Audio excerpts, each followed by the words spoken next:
our heart mourns for the family, and I know that our agency, the CPFSA, would have been activated this morning. They have been activated, and they should be there already with the family to provide the necessary support. You know, obviously it's never ever good to hear of tragedy on our children.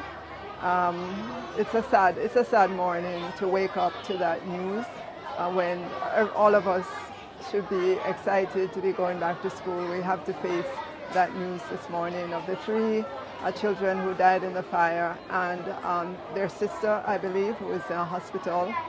We're praying and hoping that she will recover fully of all of this, and we want to say to the parents, we are with you, we're here to support you, and again, I know CPFSA is there in time of need to provide the necessary support for the family.